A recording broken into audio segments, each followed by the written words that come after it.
समस्त श्रद्धालु भक्तजनों को सादर नमन। श्री शिव पुराण के अंतर्गत हम लोग सुन रहे हैं श्री शिव पार्वती जी के विवाह का विवरण। और अभी तक हम लोगों ने सुना कि किस प्रकार से श्री विष्णु भगवान के कहने पर शिव जी ग्रह सूत्र की विधि से विवाह करने को तैयार हो जाते हैं, जिससे कि हमेशा सनातन में उसी विधि से विवाह हो। और हम सभी भी आज तक उन्हीं विवाह की विधियों का पालन कर रहे हैं और उसी ग्रह सूत्र की विधि से विवाह किया जाता है। तो अब आगे श्री शिव जी की विचित्र बारात का वर्णन। ब्रह्मा जी बोले, तदंतर भगवान शंभु ने नंदी आदि सब गणों को बुलाकर अपने साथ उन्हें वहां चलने की आज्ञा दी। शिव जी बोले, तुम लोग कुछ गणों को यहीं रोककर महोत्सव करते हुए मेरे साथ हिमाचलपुरी को चलो। ब्रह्मा जी बोले, शिव जी की आज्ञा पाकर सभी गणेश्वर अपनी अपनी टोली लेकर प्रसन्नता पूर्वक चलने लगे। मैं कुछ अंशों में उनका वर्णन करता हूँ। शंख कर्ण नामक गणेश्वर अपने 1 करोड़ गणों सहित शिव जी के साथ हिमालयपुरी को चलने के लिए उद्यत हुआ। केकराक्ष नामक गणराज 10 करोड़ गणों के साथ महान उत्सव से चला। इसी प्रकार विकृत नामक गणराज भी 8 करोड़ गणों के साथ चला। गणनायक विशाख 4 करोड़ गणों के साथ तथा गणश्रेष्ठ पारिजात 9 करोड़ गणों के साथ चले। श्रीमान सर्वांतक तथा विकृतानंद 60 करोड़ गण लेकर चले। दुदुम्ब नामक गणनायक 8 करोड़ गणों के साथ चला। हेमुने कपाल नाम का गणेश्वर 5 करोड़ गणों के साथ और वीर संदारक 6 करोड़ गणों को साथ लेकर चले। कंदुक तथा कुंडक 1 करोड़ गणों के साथ और गणेश्वर विष्टम्भ 8 करोड़ गणों के साथ चले। इसी प्रकार बहुत सारे गणों का विवरण है जो कई करोड़ अपने गणों को लेकर के शिव जी की बारात में चले। इसके पश्चात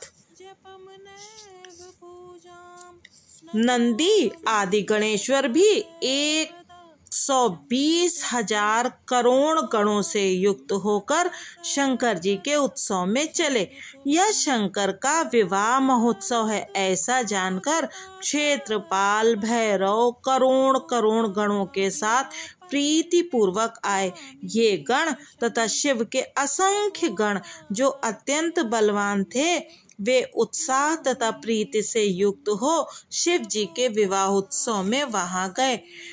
यहाँ पर कई गणों का नाम से वर्णन है जिनको मैंने छोड़ दिया है। इन सभी गणेश्वरों के हजारों हाथ थे तथा वे सिर पर जटा मुकुट धारण किए हुए थे। वे मस्तक पर चंद्र रेखा धारण किए हुए थे, नीले कंठ से युक्त थे तथा 3 नेत्रों वाले थे। वे सब आभूषणों के रूप में रुद्राक्ष धारण किए हुए थे, उत्तम भस्म लगाए हुए थे, हार कुंडल केयूर तथा मुकुट से अलंकृत थे। इस प्रकार ब्रह्मा विष्णु तथा इंद्र के समान अणिमादि गुणों से अलंकृत कोटि सूर्य के समान दैदीप्यमान ये सभी गणेश्वर शोभा से समन्वित थे। हे मुने, इनमें से कुछ पृथ्वी पर, कुछ पाताल में चलने वाले तथा कोई आकाशगामी तथा कोई सप्त स्वर्ग में विचरण करने वाले थे। हे देव ऋषि, मैं बहुत क्या वर्णन करूं। सभी लोकों में रहने वाले वे सभी गणेश्वर शिव के विवाह का महोत्सव देखने के लिए बड़े प्रेम से आए। इस प्रकार इन देवताओं तथा गणों से युक्त भगवान सदाशिव ने अपना विवाह करने के लिए हिमालय के नगर को प्रस्थान किया। हे मुनीश्वर, जिस समय सर्वेश्वर शिव जी देवताओं एवं गणों के साथ विवाह के लिए चले, उस समय का वृत्तांत सुनिए। शत्रुओं को भय देने वाली चंडी रुद्र की भगिनी बनकर उत्सव मनाती हुई बड़े प्रेम के साथ वहां आई। वह चंडी प्रेत के आसन पर सवार थी, सर्प का आभूषण पहने हुई थी और सिर पर महादैदीप्यमान जल पूर्ण कलश धारण किए हुए थी। वह अपने परिवार से युक्त थी। उनके मुख तथा नेत्र से अग्नि की ज्वाला निकल रही थी। वह बलशालिनी हर्ष से युक्त होकर नाना प्रकार के कौतूहल कर रही थी। हे मुने, वहां विकृत वेश धारण किए हुए अनेक प्रकार के करोड़ों दिव्य भूतगण शोभित हो रहे थे। इन भूतगणों को साथ लेकर भयानक मुख वाली उपद्रव कारिणी वह चंडी कुतूहल करती हुई प्रसन्नता पूर्वक वहां गई। उन चंडी ने रुद्र में अनन्य प्रीत करने वाले 11,000 करोड़ रुद्र गणों को अपने पीछे कर लिया। उस समय डमरू के शब्द, भेरियों की गड़गड़ाहट और शंखों के नाद से तीनों लोग गूंज रहे थे। इस प्रकार दुंदुभी के निर्घोष से बहुत बड़ा कोलाहल हुआ, जो जंगल में मंगल करने वाला तथा अमंगल का विनाशक था। मुने, बारात में गणों के पीछे होकर सभी देवता, सिद्ध गण तथा लोकपाल अत्यंत उत्कंठा के साथ चलने लगे। हे मुने, बारात के मध्य भाग में बहुत बड़े छत्र से शोभित गरुड़ासन पर बैठे हुए भगवान वैकुंठनाथ विष्णु विविध प्रकार के आभूषणों से विभूषित होकर चल रहे थे। उनके अगल बगल पार्षद घेरे हुए थे तथा उनके दोनों ओर चवर डुलाए जा रहे थे। विग्रहधारी वेदों, शास्त्रों, पुराणों, आगमों तथा सनक आदि महासिद्धों, प्रजापतियों, पुत्रों और परिवार के साथ मैं भी शिव जी की सेवा में तत्पर हो मार्ग में शोभा संपन्न होकर चल रहा था। ऐरावत हाथी पर आरूढ़ देवराज इंद्र अनेक प्रकार के आभूषणों से विभूषित होकर सेना के मध्य में चलते हुए शोभा पा रहे थे। उस समय विवाह देखने की उत्कंठा से बहुत से ऋषिगण भी मार्ग में जाते हुए शोभा पा रहे थे। इस प्रकार शाकिनी, यातुधान, वेताल, ब्रह्म राक्षस, भूत, प्रेत, पिशाच, प्रमथ, तुम्बुरु, नारद, हाहू आदि श्रेष्ठ गंधर्व एवं किन्नर गण हर्षित होकर बाजा बजाते हुए चले। संपूर्ण जगत की माताएं, देव कन्याएं, गायत्री, सावित्री, लक्ष्मी, अन्य देव स्त्रियां, ये सब तथा अन्य देव पत्नियां और जगन माताएं शंकर जी का विवाह हो रहा है ऐसा जानकर प्रसन्नता पूर्वक वहां गईं। शुद्ध स्फटिक के समान सर्व सुंदर वृषभ, जिसे वेदों, शास्त्रों तथा महर्षियों ने धर्म कहा है, उस पर सवार होकर धर्म वत्सल भगवान शिव जी संपूर्ण देवगणों तथा ऋषियों से सेवित हो मार्ग में चलते हुए अत्यंत सुशोभित हो रहे थे। इन सभी देवगणों, महर्षियों तथा गणों के साथ अलंकृत हुए शिव जी पार्वती जी से विवाह करने के लिए हिमाचल के घर जाते हुए मार्ग में अत्यंत सुशोभित हो रहे थे। हे नारद, इस प्रकार मैंने शिव जी के वर यात्रा प्रस्थान का आपसे वर्णन किया। अब हिमालय के नगर में जो शिव चरित्र हुआ उस वृत्तांत को सुनिए। इस प्रकार श्री शिव महापुराण के अंतर्गत द्वितीय रुद्र संहिता के तृतीय पार्वती खंड में शिव यात्रा वर्णन नामक 40वां अध्याय पूर्ण हुआ। ब्रह्मा जी बोले, हे मुने, उसके बाद आपस में विचार विमर्श कर शंकर जी की आज्ञा लेकर भगवान विष्णु ने पहले आपको हिमालय के घर भेजा। हे नारद, भगवान श्री हरि की प्रेम पूर्ण प्रेरणा से सर्वेश्वर शिव को प्रणाम कर आप बारात से आगे हिमालय के नगर को चले। हे मुने, वहां जाकर आपने विश्वकर्मा द्वारा रचित लज्जा की मुद्रा से युक्त अपनी कृत्रिम मूर्ति देखी और उसे देखते ही आप विस्मित हो गए। हे महामुने, विश्वकर्मा द्वारा बनाई गई अपनी मूर्ति को देखकर तथा विश्वकर्मा का सारा चरित्र जानकर आप श्रांत हो गए। तत्पश्चात आपने स्वर्ण कलशों से एवं केले के खम्भों से अत्यंत मंडित रत्न चित्रित हिमालय के मंडप में प्रवेश किया। वह मंडप अति अद्भुत नाना प्रकार के चित्रों से अलंकृत तथा हजारों खम्भों से युक्त था। उसमें बनी हुई वेदी देखकर आप आश्चर्य में पड़ गए। हे मुने, हे नारद, उस विस्मय के कारण आपका ज्ञान एवं बुद्धि नष्ट हो गई।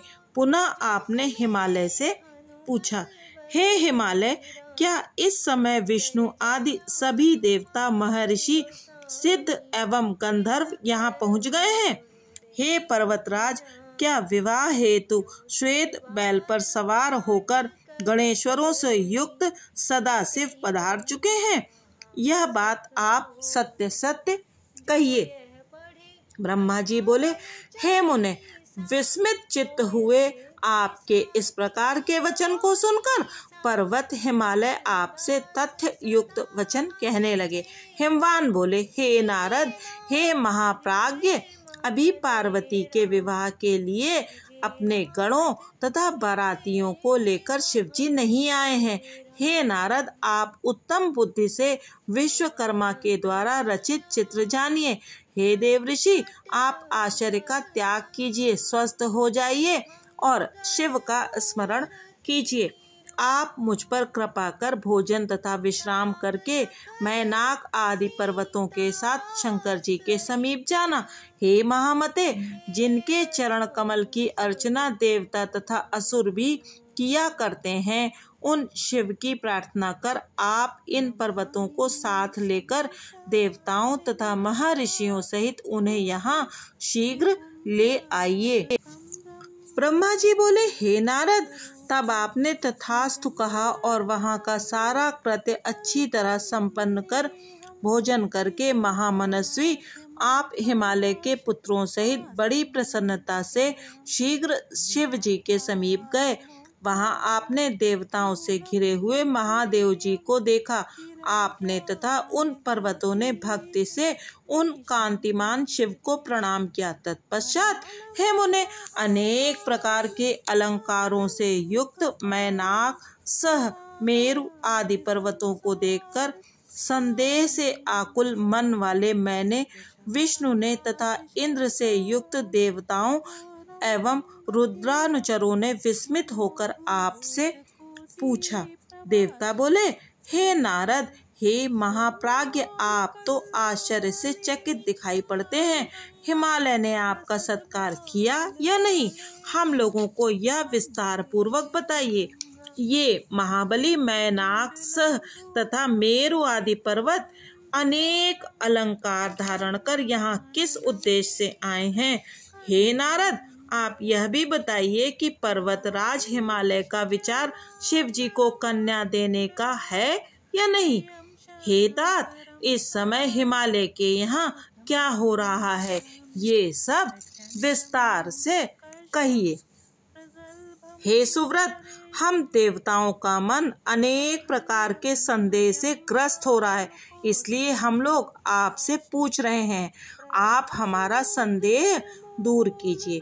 ब्रह्मा जी बोले, हे मुने, उन विष्णु आदि देवताओं का वचन सुनकर विश्वकर्मा की माया से विस्मित हुए आपने उनसे कहा, हे मुने, आप मुझ विष्णु को और सभी देवताओं के ईश्वर शची के पति, पर्वतों के पूर्व शत्रु तथा पर्वतों के पक्ष को काटने वाले इंद्र को एकांत में बुलाकर कहने लगे। नारद जी बोले, विश्वकर्मा ने हिमालय के घर जैसी कारीगरी की है, उसे देखते ही सभी देवगण मोहित हो जाएंगे।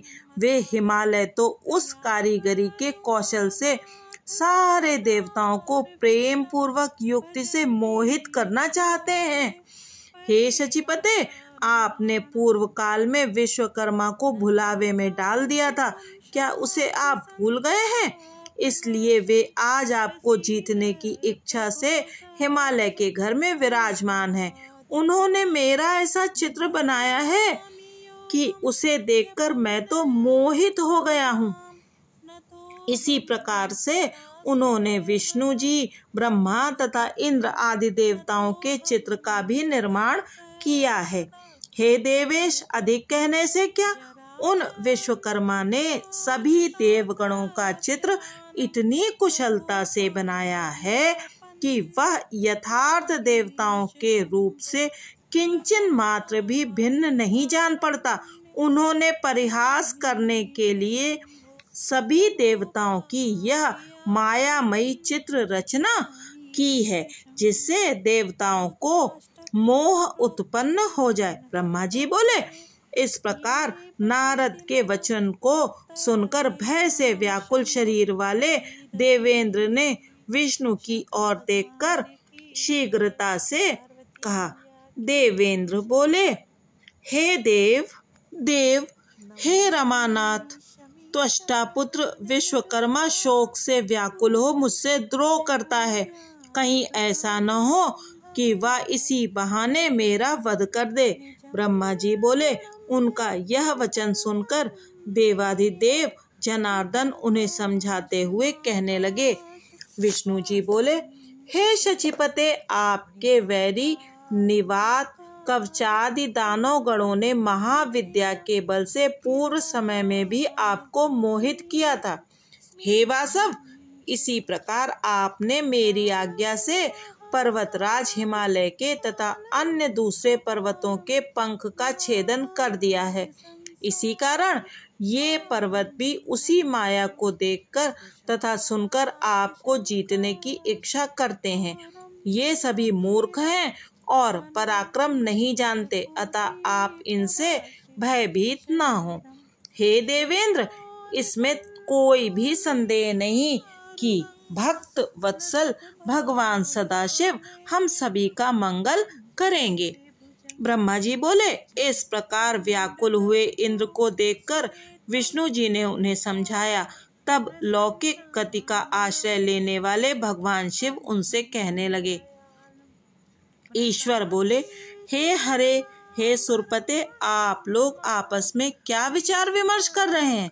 ब्रह्मा जी बोले, उन दोनों से इस प्रकार कहकर हे मुने, पुनः उन्होंने आपसे कहा, हे नारद, महाशैल ने क्या कहा है, आप यथार्थ रूप से सारा वृत्तांत कहिए। आप उसे गुप्त न रखें। आप शीघ्रता से बताइए कि शैलराज की कन्या देने की इच्छा है अथवा नहीं। हे तात, आपने वहां जाकर क्या देखा और क्या किया, यह सारा वृत्तांत प्रेम पूर्वक कहिए। ब्रह्मा जी बोले, हे मुने, जब शिव जी ने आपसे यह कहा तब दिव्य दृष्टि वाले आपने मंडप में जो कुछ देखा था वह सब एकांत में इस प्रकार कहा। नारद जी बोले, हे देव, हे महादेव, आप मेरा शुभ वचन सुने। इस विवाह में किसी प्रकार के विघ्न दिखाई नहीं पड़ते और ना तो किसी प्रकार का भय ही है। शैलराज निश्चित रूप से आपको ही अपनी कन्या देना चाहते हैं और ये पर्वत इसी निमित्त आपको लेने की इच्छा से यहाँ आए हैं, इसमें संदेह नहीं है।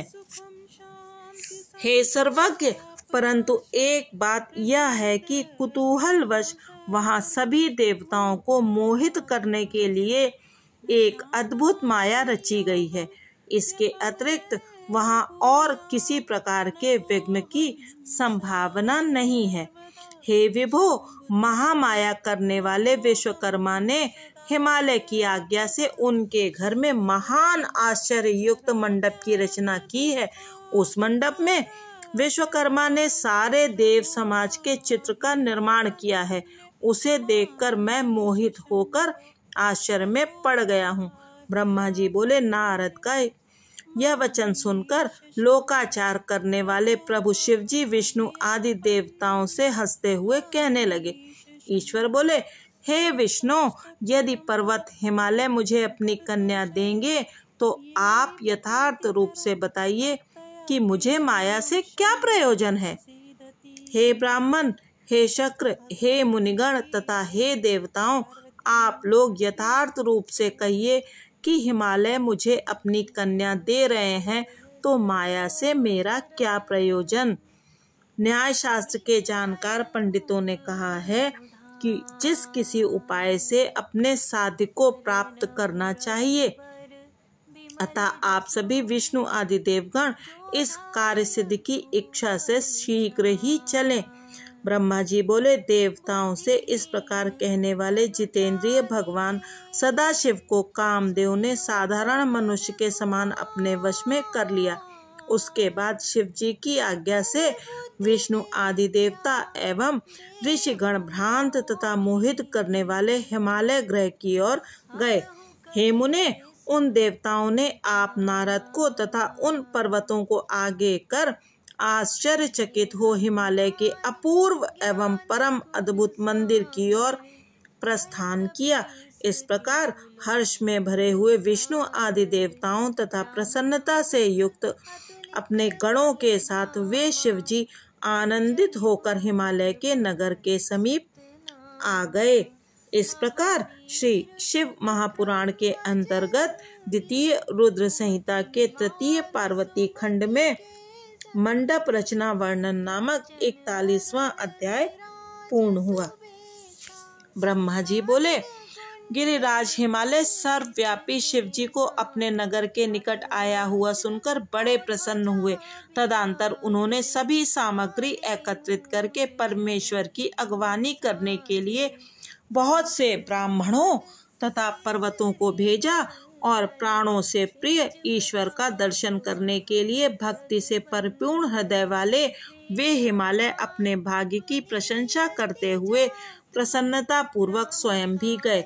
उस समय देव सेना को देखकर हिमवान विस्मित हो गए और मैं धन्य हूँ ऐसा सोचते हुए वे उनके सामने गए। देवता भी हिमालय की विशाल सेना को देखकर आश्चर्यचकित हो गए। इस प्रकार देवताओं तथा पर्वतों को परम आनंद प्राप्त हुआ।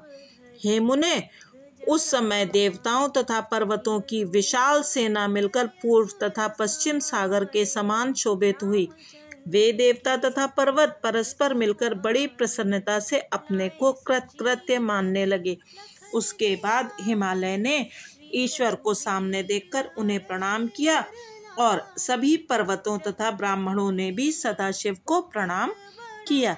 हिमालय ने वृषभ पर सवार प्रसन्न मुख वाले नाना अलंकारों से शोभित अपने दिव्य शरीर की शोभा से दिगंतरों को प्रकाशित करने वाले अत्यंत सूक्ष्म तथा नवीन रेशमी वस्त्र से शोभित विग्रह वाले सिर पर रत्नों से जटित मुकुट धारण किए हुए हंसते हुए शुभ्र कांति वाले सर्पों के अलंकारों से सुशोभित अंग वाले अंगों की अद्भुत प्रभा वाले दिव्य कांति से संपन्न हाथों में चवर धारण किए देवताओं द्वारा सेवित बाईं ओर अच्युत, दाहिनी और ब्रह्मा, पृष्ठ भाग में इंद्र और पीछे तथा पार्श्व भाग में देवता आदि से शोभायमान अनेक विध देवता आदि के द्वारा स्तुत संसार का कल्याण करने वाले अपनी इच्छा से शरीर धारण करने वाले ब्रह्म स्वरूप सर्वेश्वर वर प्रदान करने वाले निर्गुण तथा सगुण रूप वाले भक्तों के अधीन रहकर कृपा करने वाले प्रकृति तथा पुरुष से भी परे और सच्चिदानंद स्वरूप शिव को देखा। हिमालय ने प्रभु के दक्षिण भाग में गरुड़ पर सवार तथा नाना प्रकार के आभूषणों से सुसज्जित अच्युत श्री हरि को देखा। हे मुने, उन्होंने प्रभु के वाम भाग में 4 मुख वाले महान शोभा वाले तथा अपने परिवार से युक्त मुझे देखा। इस प्रकार शिव के परम प्रिय हम दोनों सुरेश्वरों को देखकर गिरीश ने परिवार सहित आदर से प्रणाम किया। फिर गिरीश्वर ने देवाधिदेव सदाशिव के पीछे तथा पार्श्व भाग में स्थित हुए सभी देवताओं को प्रणाम किया। इसके बाद शिव जी की आज्ञा से गिरिराज हिमालय आगे होकर अपने नगर में प्रविष्ट हुए। तदंतर शेष, विष्णु तथा ब्रह्मा भी देवताओं के साथ नगर में गए। हे नारद, प्रभु के साथ जाते हुए सभी मुनि देवता आदि एवं देवगण परम प्रसन्न हो हिमालय के नगर की प्रशंसा करने लगे। उसके बाद हिमालय सुरम्य तथा निवास के योग्य बनाए गए अपने शिखर पर देवता आदि को ठहराकर स्वयं वहां चले गए जहां वेदी बनी हुई थी। उसे चौकोर तथा तोरणों से विशेष रूप से सुसज्जित कराकर स्नान दान आदि क्रिया कर उन्होंने विधि पूर्वक वहां का निरीक्षण किया। तदंतर पर्वतराज हिमालय ने विष्णु आदि संपूर्ण वर्ग से युक्त शिव के समीप अपने पुत्रों को भेजा। वे पर्वतराज परम प्रसन्न हो अपने बंधुगणों के साथ महान उत्सव पूर्वक वर का यथोचित आचार करना चाहते थे। तब उन पर्वत पुत्रों ने वहां जाकर अपने वर्गों के सहित विराजमान उन शिव को प्रणाम करके शैलेश्वर की वह प्रार्थना सुनाई। तत्पश्चात वे पर्वत पुत्र उनकी आज्ञा से अपने घर चले गए और प्रसन्न होकर शैलराज से बोले कि अब लोग आ रहे हैं। हे मुने, इस पर शिवजी सहित विष्णु आदि समस्त देवता गिरिराज की वह प्रार्थना सुनकर परम प्रसन्न और अत्यंत आह्लादित हो गए। उसके बाद सभी देवता मुनि गण तथा अन्य लोग उत्तम वेशभूषा धारण करके प्रभु के साथ पर्वतराज के घर गए।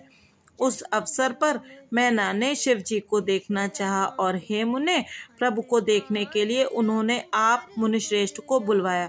तब हे मुने, आप प्रभु से प्रेरित होकर शिवजी के हृदय की बात पूर्ण करने की इच्छा से युक्त मन से वहां गए। हे मुने, आपको प्रणाम करके विस्मित मन वाली मैना भगवान शंकर के मद विनाशक रूप को देखने की इच्छा से आपसे कहने लगी। इस प्रकार श्री शिव महापुराण के अंतर्गत द्वितीय रुद्र संहिता के तृतीय पार्वती खंड में देवताओं तथा पर्वतों का मिलाप वर्णन नामक 42वां अध्याय पूर्ण हुआ। मैना बोली, हे मुने, मैं पहले गिरजा के होने वाले पति को देखूंगी, जिनके लिए उसके द्वारा उत्तम तप किया गया। उन शिव का रूप कैसा है? ब्रह्मा जी बोले, हे मुने, इस प्रकार अज्ञान के वशीभूत वे मैना शिव का दर्शन करने के लिए आपके साथ शीघ्र ही चंद्रशाला पर गईं। हे तात, उस समय प्रभु शिव जी भी अपने प्रति उनके अहंकार को जानकर अद्भुत लीला करके मुझसे और विष्णु से बोले। शिव जी ने कहा, हे तात, आप दोनों मेरी आज्ञा से देवताओं के साथ अलग अलग पर्वत हिमालय के दरवाजे पर चलें। हम लोग बाद पे चलेंगे। चंद्रशाला मतलब महल की छत पर गईं। ब्रह्मा जी बोले, यह सुनकर विष्णु ने सभी देवगणों को बुलाकर वैसा करने को कहा। उसके बाद सभी देवता शिव में चित्त लगाए हुए उत्सुक होकर चलने लगे। हे मुने, उसी समय शिव जी के दर्शन की इच्छा से मैना भी तुमको साथ लेकर महल की अटारी पर चढ़ गईं। तब तुम उन्हें इस प्रकार दिखाने लगे जिससे उनका हृदय विदीर्ण हो। हे मुने, उस समय परम शुभ सेना को देखती हुई मैना सामान्य रूप से हर्षित हो उठी। सबसे पहले सुंदर वस्त्र धारण किए हुए सुभग शुभ नाना प्रकार के आभूषणों से विभूषित विविध वाहनों से युक्त अनेक प्रकार के बाजे बजाने में तत्पर और विचित्र पताकाओं तथा अप्सराओं को अपने साथ लिए हुए गंधर्व आए। उस समय मैना गंधर्वपति परम प्रभु वसु को देखकर अत्यंत प्रसन्न हुई और उन्होंने पूछा कि क्या ये शिव जी हैं? हे ऋषि श्रेष्ठ, तब आपने उनसे कहा, ये शिव जी के गण हैं, शिवा के पति शंकर जी नहीं हैं। यह सुनकर मैना ने विचार किया कि जो इनसे भी अधिक श्रेष्ठ है वह कैसा होगा। उसी समय जो मणिग्रीव आदि यक्ष थे, उनकी सेना को उन्होंने देखा, जिनकी शोभा गंधर्वों से दुगनी थी। यक्षाधिपति मणिग्रीव को अत्यंत शोभा से समन्वित देखकर ये शिवा स्वामी रुद्र हैं। मैना ने हर्षित होकर ऐसा कहा। हे नारद, तब तुमने कहा ये शिवा स्वामी रुद्र नहीं है, ये तो शिव के सेवक हैं। उसी समय अग्निदेव आ गए। मणिग्रीव की अपेक्षा उनकी दुगनी शोभा देखकर मैना ने पूछा, क्या ये ही गिरजा के स्वामी रुद्र हैं? तब आपने कहा नहीं। तत्पश्चात उनकी भी शोभा से द्विगुणित शोभा युक्त यम आए। उन्हें देखकर प्रसन्न होकर मैना ने कहा, क्या ये रुद्र हैं? तब आपने उनसे कहा, नहीं। उसी समय उनसे भी द्विगुणित शोभा धारण किए हुए पुण्य जनों के प्रभु शुभ निरति आए। उन्हें देखकर मेना ने प्रसन्न होकर कहा, क्या ये रुद्र हैं? तब आपने उनसे कहा, नहीं। तभी वरुण आ गए। निरति से भी दुगनी शोभा उनकी देखकर उन मेना ने कहा, ये गिरजा स्वामी रुद्र है? तब आपने कहा, नहीं। तदंतर उनसे भी दुगनी शोभा धारण किए वायुदेव वहां आए। उनको देखकर मेना ने हर्षित होकर कहा, क्या ये ही रुद्र हैं? तब आपने उनसे कहा, नहीं। उस समय गुहकपति कुबेर उनसे भी दुगनी शोभा धारण किए हुए वहां आए। उनको देखकर प्रसन्न हो उन मेना ने कहा, क्या ये ही रुद्र हैं? तब आपने उनसे कहा, नहीं। इतने में ईशान देव आ गए। कुबेर से भी दुगनी उनकी शोभा देखकर मेना ने कहा, क्या ये गिरजापति रुद्र हैं? तब आपने कहा, नहीं। तदंतर उनसे भी दुगनी शोभा से संपन्न सभी देवताओं में श्रेष्ठ अनेक प्रकार की दिव्य कांति वाले और स्वर्गलोक के स्वामी इंद्र वहां आए। उनको देखकर वे मेना बोली, क्या ये ही शंकर है? तब आपने कहा, ये देवराज इंद्र हैं, वे नहीं हैं। तब उनसे भी दुगनी शोभा धारण करने वाले चंद्रमा आए। उन्हें देखकर मेना बोली, क्या ये ही रुद्र हैं? तब आपने कहा, नहीं। इसके बाद उनसे भी दुगनी शोभा धारण करने वाले सूर्य आए। उन्हें देखकर मेना ने कहा, क्या ये ही शिव हैं? आपने कहा, नहीं।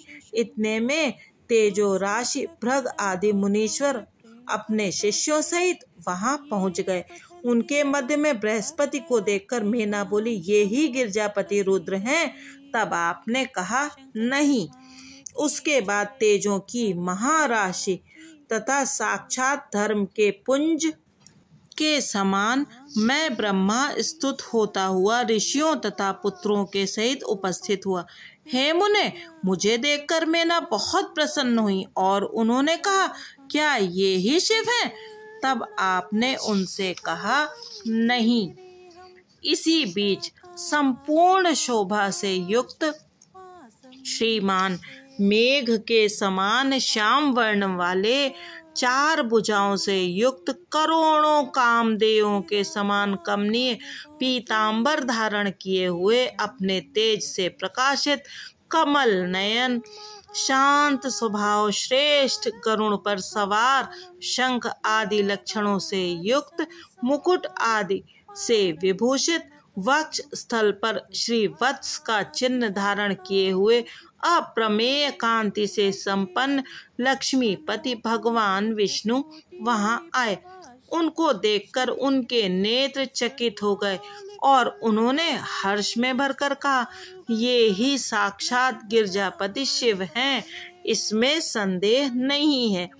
तब मेना का वचन सुनकर परम कौतुकी आपने कहा, वे शिवापति नहीं हैं, अपितु ये केशव विष्णु हैं। ये शंकर जी के समस्त कार्यों के अधिकारी तथा उनके प्रिय हैं। उन पार्वती पति शिव को इनसे भी अधिक श्रेष्ठ समझना चाहिए। हे मैंने उनकी शोभा का वर्णन मैं नहीं कर सकता।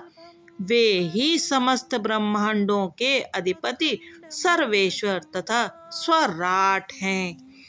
ब्रह्मा जी बोले, नारद के वचन को सुनकर मेना ने उसको पार्वती को महाधनवती भाग्यवती तीनों कुलों पितृकुल मातृकुल तथा पतिकुल को सुख देने वाली तथा कल्याणकारिणी समझा। उसके बाद प्रीत युक्त चित्त से प्रसन्न मुख वाली मेना बार बार अपने भाग्य की बड़ाई करती हुई कहने लगी। मेना बोली, पार्वती के जन्म से इस समय मैं सर्वथा धन्य हो गई। गिरीश्वर भी आज धन्य हो गए। मेरा सब कुछ धन्य हो गया। उत्तम प्रभा से युक्त जिन जिन देवताओं एवं देवाधिपतियों को मैंने देखा, इन सब के जो स्वामी हैं वे ही इसके पति होंगे। उसके भाग्य का क्या वर्णन किया जाए। उसके द्वारा भगवान शिव को पति रूप में प्राप्त करने के कारण 100 वर्षों में भी पार्वती के सौभाग्य का वर्णन नहीं किया जा सकता। ब्रह्मा जी बोले, प्रेम से परिपूर्ण चित्त वाली मेना जब इस प्रकार कह रही थी, उसी समय सब कुछ करने में सर्वथा समर्थ प्रभु रुद्र अद्भुत वेश धारण कर आ गए।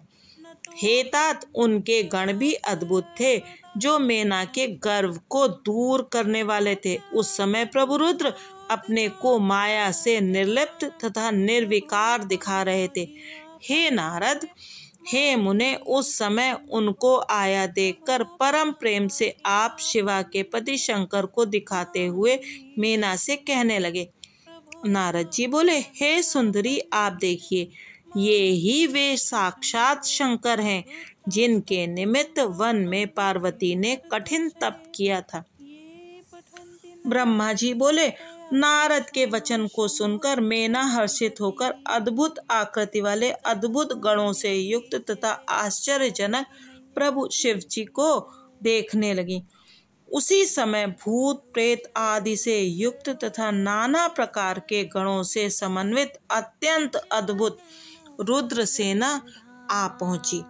उनमें से कोई आंधी के समान रूप धारण किए हुए थे, कोई पताका के समान मरमर शब्द कर रहे थे, कोई वक्रतुंड थे तथा कोई विकृत रूप वाले, कोई विकराल थे, कोई बड़ी दाढ़ी मूछ वाले थे, कोई लंगड़े थे, कोई अंधे थे, कोई हाथ में दंड पाश तथा कोई मुक्दर धारण किए हुए थे, कोई विरुद्ध वाहन पर सवार थे, कोई श्रृंगी नाद कर रहे थे, कोई डमरू बजा रहे थे, कोई गोमुख बजा रहे थे, कोई मुख रहे थे, कोई विकट मुख वाले थे, कोई गण बहुत मुखों वाले थे, कोई हाथ से रहित थे, कोई विकृत हाथ वाले थे, कोई गण बहुत हाथों वाले थे, कोई नेत्रहीन, कोई बहुत नेत्रों वाले, कोई बिना सिर के, कोई विकृत सिर वाले, कोई कर्णहीन तथा कोई बहुत कान वाले थे।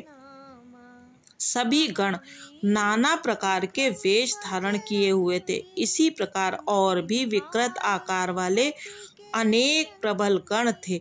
हे तात, वे असंख्य बड़े वीर और भयंकर थे। उसके बाद हे मुने, आपने मेना को रुद्र गणों को अंगुली से दिखाते हुए कहा, हे वरानने, आप इन शंकर के गणों को और शंकर को भी देखिए।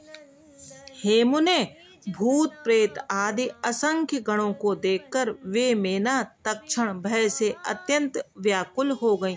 उन गणों के मध्य निर्गुण परम गुणी वृषभ पर सवार 5 मुख तथा 3 नेत्र वाले शिव, विभूति से विभूषित, जटाजूट से युक्त, मस्तक में चंद्र कला से शोभित, 10 भुजाओं से युक्त, कपाल धारण किए, व्याघ्र चर्म का उत्तरी धारण किए हुए, हाथ में श्रेष्ठ पिनाक धारण किए हुए, शूल से युक्त, विरूप नेत्र वाले, विकृत आकार वाले, व्याकुल तथा गज चर्म ओढ़े हुए शिव को देखकर पार्वती जी की माता भयभीत हो उठी। उसके अनंतर आश्चर्यचकित, कांपती हुई, व्याकुल तथा भ्रमित बुद्धि वाली उन मेना को अंगुली के संकेत से शिव जी की ओर दिखाते हुए आपने कहा, ये ही शिव हैं। आपके उस वचन को सुनते ही वे सती मेना दुखित होकर वायु के झोंके से गिरी हुई लता के समान शीघ्र ही पृथ्वी पर गिर पड़ी।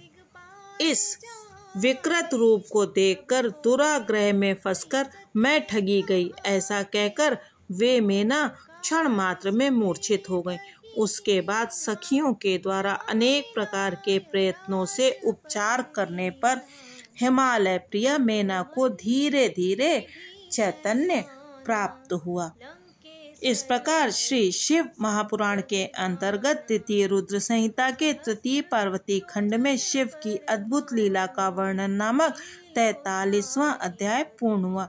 ब्रह्मा जी बोले, हे नारद, चेतना प्राप्त कर शैल प्रिया सती मेना अत्यंत क्षुब्ध होकर विलाप करने लगी और सबका तिरस्कार करने लगी। उन्होंने व्याकुल होकर सर्वप्रथम अपने पुत्रों की निंदा की और इसके बाद वे अपनी पुत्री को दुर्वचन कहने लगी। मेना बोली, हे मुने, पहले आपने ही कहा था कि यह पार्वती शिव को वरण करेगी। तत्पश्चात हिमवान से कहकर आपने उसे तपस्या के कार्य में लगाया। उसको तो प्रतिकूल एवं अनर्थकारी परिणाम दिखाई पड़ा, ये सत्य है। हे दुष्टि बुद्धि वाले मुने, आपने मुझ अधम को सर्वथा धोखा दिया। हे मुने, उसने मुनियों के द्वारा असाध्य परम दुष्कर जो तप किया, उसका यह फल प्राप्त हुआ जो देखने वालों को भी दुख देने वाला है। अब मैं क्या करूं और कहाँ जाऊं? कौन मेरे दुख को दूर करेगा? मेरा कुल आदि नष्ट हो गया, मेरा जीवन भी नष्ट हो गया। वे दिव्य ऋषि कहाँ गए? मैं उनकी दाढ़ी मूछ उखाड़ लूं। जो वशिष्ठ पत्नी तपस्विनी है, वह धूर्त यहाँ स्वयं आई थी। किनके अपराध से मेरा सब कुछ नष्ट हो गया? ऐसा कहकर पुत्री की ओर देखकर वे कटु वचन कहने लगी। हे सुते, हे दुष्टे, तुमने मुझे दुख देने वाला कर्म क्यों किया? तुझ दुष्ट ने स्वयं सोना देकर कांच ले लिया, चंदन को छोड़कर तुमने अपने शरीर में कीचड़ का लेप कर लिया, हंस को उड़ाकर तुमने पिंजड़े में कौवा ग्रहण कर लिया, गंगा जल को दूर छोड़कर तुमने कुएं का जल पी लिया और सूर्य को छोड़कर प्रयत्न पूर्वक जुगनू ग्रहण कर लिया, चावलों को त्याग कर भूसी खा ली और घी को छोड़कर आदर पूर्वक कारंड का तेल पी लिया, सिंह की सेवा छोड़कर तुमने श्रगाल की सेवा की और ब्रह्म विद्या का त्याग कर तुमने कुत्सित गाथा सुनी। हे पुत्री, तुमने घर की परम मांगलिक यज्ञ विभूति को छोड़कर अमंगल चिता भस्म को धारण किया। विष्णु आदि परमेश्वरों तथा श्रेष्ठ देवगणों को छोड़कर तुमने कुबुद्धि से शिव के निमित्त ऐसा तप किया। तुम्हें तथा तुम्हारी बुद्धि को धिक्कार है, तुम्हारे रूप तथा आचरण को धिक्कार है, तुम्हें उपदेश देने वाले को धिक्कार है और तुम्हारी उन सखियों को भी धिक्कार है। हे पुत्री, जो तुमको जन्म देने वाले हैं, ऐसे हम दोनों को धिक्कार है। हे नारद, आपकी बुद्धि को धिक्कार है और कुबुद्धि देने वाले सप्त ऋषियों को भी धिक्कार है, कुल को धिक्कार है, तुम्हारी कार्य कुशलता को धिक्कार है, तुमने जो कुछ किया उस सब को धिक्कार है, तुमने घर को नष्ट कर दिया, अब तो मेरा मरण ही है। ये पर्वतराज मेरे निकट ना आए और स्वयं सप्त ऋषिगण भी मुझे अपना मुंह ना दिखाए। सब लोगों ने मिलकर ये क्या किया जिससे मेरा कुल ही नष्ट हो गया? मैं बंध्या क्यों न हुई? मेरा गर्भ क्यों नहीं गिर गया? मैं ही क्यों नहीं मर गई? अथवा मेरी पुत्री ही क्यों नहीं मर गई? आकाश में ले जाकर राक्षसों ने उसे क्यों नहीं खा लिया?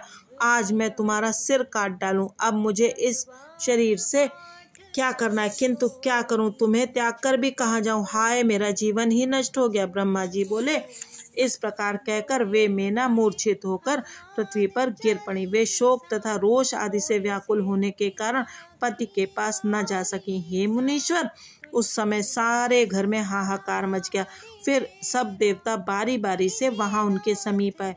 हे देव मुने, पहले मैं स्वयं ही उनके समीप आया, तब हे ऋषि श्रेष्ठ, मुझे देखकर आप उनसे यह वचन कहने लगे। नारद बोले, हे मैंने, तुमने शिव जी के वास्तविक सुंदर रूप को नहीं पहचाना। शिव जी ने यह रूप लीला से धारण किया है, यह उनका यथार्थ रूप नहीं है। हे पतिव्रते, इसलिए तुम क्रोध छोड़कर स्वस्थ हो जाओ और हठ छोड़कर कार्य करो तथा पार्वती जी को शंकर के निमित्त प्रदान करो। ब्रह्मा जी बोले, हे नारद, तब आपका वचन सुनकर मेना ने आपसे यह वाक्य कहा, तुम बड़े दुष्ट एवं अधम हो, उठो और यहाँ से दूर चले जाओ। उनके इस प्रकार कहने पर समस्त इंद्रादि देवता तथा दिक्पाल क्रम से आकर मेना से यह वचन कहने लगे।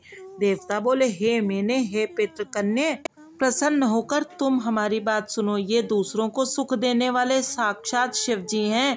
भक्त वत्सल, इन भगवान शिव ने तुम्हारी पुत्री का अत्यंत कठिन तप देखकर कृपा पूर्वक उसे दर्शन देकर वर प्रदान किया। ब्रह्मा जी बोले, इसके बाद मेना बारंबार बहुत विलाप करके देवताओं से बोली, भयानक रूप वाले शिव को मैं अपनी कन्या नहीं दूंगी। आप सभी देवगण किस लिए प्रपंच में पड़े हैं और इसके श्रेष्ठ रूप को व्यर्थ करने के लिए तत्पर हैं। हे मुनीश्वर, उनके इस प्रकार कहने पर सभी वशिष्ठादि सप्त ऋषि वहां आकर उनसे यह वचन कहने लगे। सप्त ऋषि बोले, हे पितृकन्या, हे गिरिप्रिय, हम कार्य सिद्ध करने के लिए आए हैं। जो बात ठीक है उसे हम विपरीत कैसे मान सकते हैं।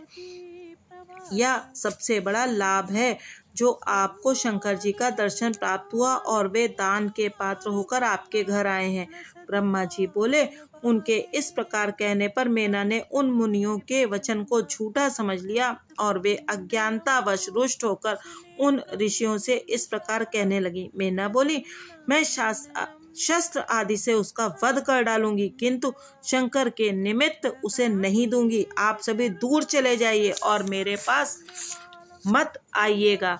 ब्रह्मा जी बोले, इस प्रकार कहकर वे मेना चुप हो गईं और पुनः विलाप करके अत्यंत व्याकुल हो उठी। हेमु ने उस समय इस समाचार से बड़ा हाहाकार मच गया।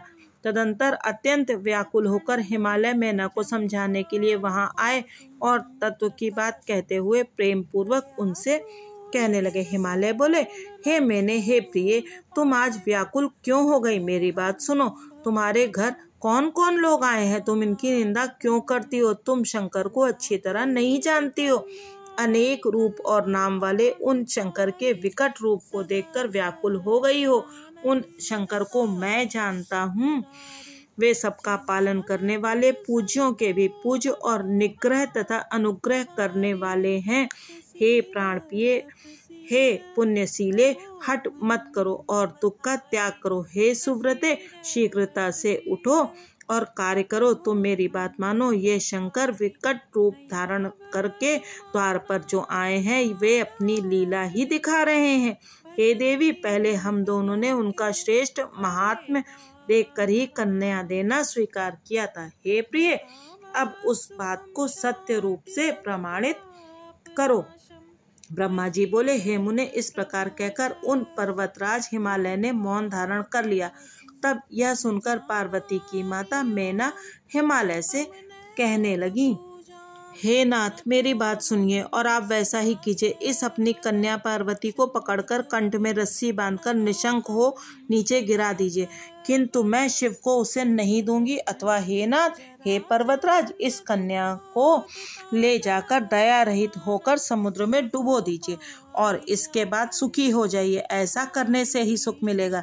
हे स्वामिन, यदि आप भयंकर रूप वाले रुद्र को पुत्री देंगे तो मैं निश्चित रूप से शरीर को त्याग दूंगी।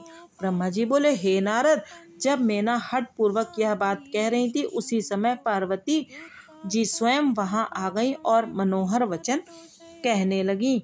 पार्वती जी बोली, हे माता, आपकी बुद्धि विपरीत तथा अमंगल कारिणी कैसे हो गई? धर्म का अवलंबन करने वाली होने पर भी आप धर्म का त्याग क्यों कर रही हैं? ये रुद्र सबसे श्रेष्ठ साक्षात ईश्वर, सबको उत्पन्न करने वाले, शंभु, सुंदर रूप वाले, सुख देने वाले तथा सभी श्रुतियों में वर्णित है। हे माता, ये ही महेश, कल्याण करने वाले, सर्व देवों के प्रभु तथा स्वराट हैं। नाना प्रकार के रूप एवं नाम वाले और ब्रह्मा एवं विष्णु आदि से भी सेवित हैं। वे सबके कर्ता, हर्ता, अधिष्ठान, निर्विकारी, त्रिदेवेश, अविनाशी तथा सनातन है। इन्हीं के लिए सभी देवगण दास के समान होकर तुम्हारे द्वार पर उत्सव करते हुए आए हैं।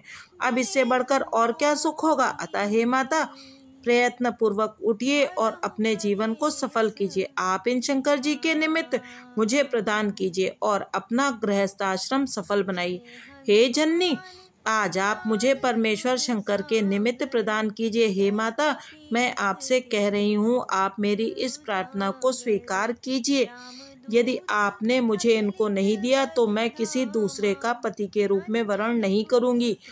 पर वंचक श्रगाल सिंह के भाग को किस प्रकार प्राप्त कर सकता है? हे माता, मैंने स्वयं मन, वचन तथा कर्म से शिव जी का वरण कर लिया है। अब आप जैसा चाहती हैं वैसा कीजिए। ब्रह्मा जी बोले, हे नारद, पार्वती का यह वचन सुनकर पर्वतराज की प्रिया मेना बहुत विलाप कर अत्यंत क्रुद्ध होकर उनके शरीर को पकड़कर दांतों को कटकटाती हुई व्याकुल तथा रोष युक्त होकर मुक्के तथा केहुनी से पुत्री को मारने लगी। हे तात, हे मुने, तदंतर वहां पर तुम तथा अन्य जो ऋषि थे वे मेना के हाथ से पार्वती को छुड़ाकर दूर ले गए। उन सबको वैसा करते देखकर उन्हें बार बार फटकार कर वे मेना उन्हें सुनाती हुई पुनः दुर्वचन कहने लगी। मेना बोली, हाय इस दुराग्रहशील पार्वती का अब मैं क्या करूं? अब निश्चय ही या तो इसे तीव्र विष दे दूंगी या कुएं में डाल दूंगी, अथवा अस्त्र शस्त्रों से काटकर इस काली के टुकड़े टुकड़े कर डालूंगी, अथवा अपनी पुत्री इस पार्वती को समुद्र में डुबो दूंगी, अथवा मैं शीघ्र ही निश्चित स्वयं अपना शरीर त्याग दूंगी, किंतु विकट रूपधारी शिव को अपनी कन्या दुर्गा नहीं दूंगी। इस दुष्टा ने यह कैसा विकराल वर पाया है? ऐसा करके इसने मेरा गिरिराज का तथा इस कुल का उपहास करा दिया। इस शंकर के न माता है, न पिता है, न भाई है, न गोत्र में उत्पन्न बंधु है, ना तो इसका सुंदर रूप है, ना तो इसमें चतुराई ही है, न इसके पास घर है, न वस्त्र है, न अलंकार, इसका कोई सहायक भी नहीं है, इसका वाहन भी अच्छा नहीं है, इसकी वय भी विवाह योग नहीं है, इसके पास धन भी नहीं, ना इसमें पवित्रता है, न विद्या है, इसका कष्टदायक कैसा शरीर है, फिर इसका क्या देखकर मैं इसे अपनी सुमंगली पुत्री प्रदान करूं? ब्रह्मा जी बोले, हे मुने, इस प्रकार बहुत विलाप करके दुख तथा शोक से व्याप्त होकर वे मेना जोर जोर से रोने लगी। उसके बाद मैं शीघ्रता से आकर उन मेना से अज्ञान का हरण करने वाले शेष तथा परम शिव तत्व का वर्णन करने लगा। ब्रह्मा जी बोले, हे मैंने, आप प्रीत पूर्वक मेरे शुभ वचन को सुनिए, जिसके प्रेम पूर्वक सुनने से आपकी कुबुद्धि नष्ट हो जाएगी। शंकर जगत की सृष्टि करने वाले, पालन करने वाले तथा विनाश करने वाले हैं। आप उनके रूप को नहीं जानती हैं और दुख क्यों उठा रही हैं? ये प्रभु अनेक रूप तथा नाम वाले, विविध लीला करने वाले, सबके स्वामी, स्वतंत्र, मायाधीश तथा विकल्प से रहित हैं। हे मैंने, ऐसा जानकर आप शिवा को शिव जी के लिए प्रदान कीजिए और सभी कार्य का नाश करने वाले इस दुराग्रह तथा दुर्बुद्धि का त्याग कीजिए। ब्रह्मा जी बोले, हे मुने, मेरा ऐसा कहने पर वे मेना बार बार विलाप करती हुई शनय शनय लज्जा त्याग कर मुझसे कहने लगी। मेना बोली, हे ब्राह्मण, आप इसके अति श्रेष्ठ रूप को किस लिए व्यर्थ कर रहे हैं? आप इस शिवा को स्वयं मार क्यों नहीं डालते? आप ऐसा न कहिए कि इसे शिव को दे दीजिए। मैं अपनी इस प्राण प्रिया पुत्री को शिव के निमित्त नहीं दूंगी। ब्रह्मा जी बोले, हे महामुने, तब उनके ऐसा कहने पर सनक आदि सिद्ध आकर मेना से प्रेम पूर्वक यह वचन कहने लगे। सिद्ध बोले, ये परम सुख प्रदान करने वाले साक्षात परमात्मा शिव हैं। इन प्रभु ने कृपा करके आपकी पुत्री को दर्शन दिया है। ब्रह्मा जी बोले, तब मेना ने बार बार विलाप करते हुए उनसे भी कहा, मैं भयंकर रूप वाले शंकर को इसे नहीं दूंगी। प्रपंच वाले आप सभी सिद्ध लोग इसके श्रेष्ठ रूप को व्यर्थ करने के लिए क्यों उद्यत हुए हैं? हे मुने, उनके ऐसा कहने पर मैं चकित हो गया और सभी देव, सिद्ध, ऋषि तथा मनुष्य भी आश्चर्य में पड़ गए। इसी समय उनके दृढ़ तथा महान हठ को सुनकर शिव के प्रिय विष्णु जी शीघ्र ही वहां आकर ये कहने लगे। विष्णु जी बोले, आप पितरों की प्रिय मानसी कन्या है, गुणों से युक्त है और साक्षात हिमालय की पत्नी है।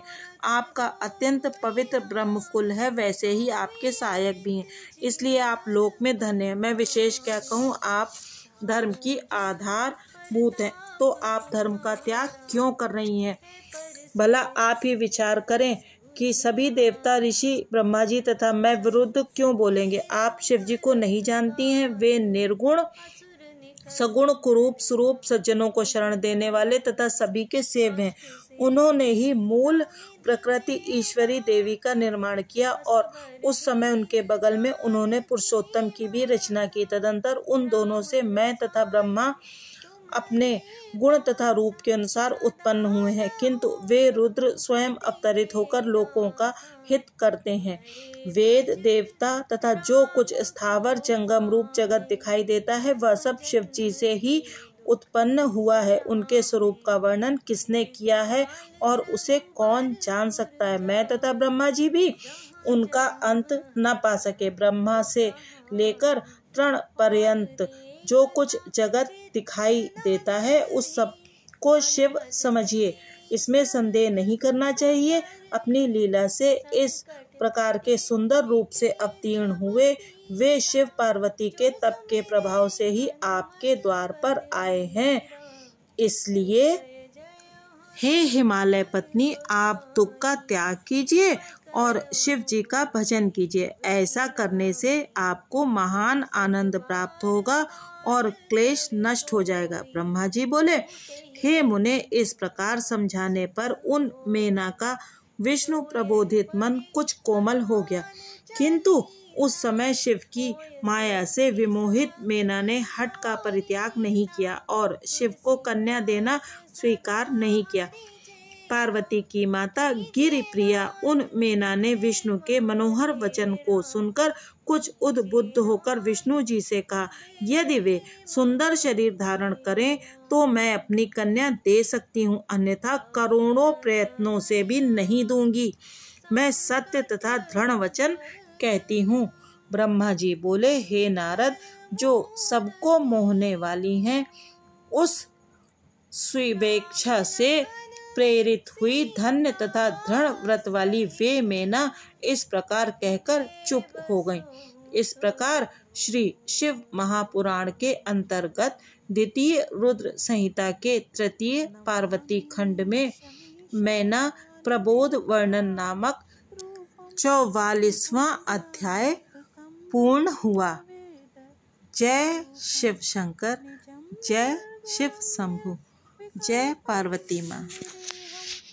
नमः शिवाय, नमः शिवाय, नमः शिवाय।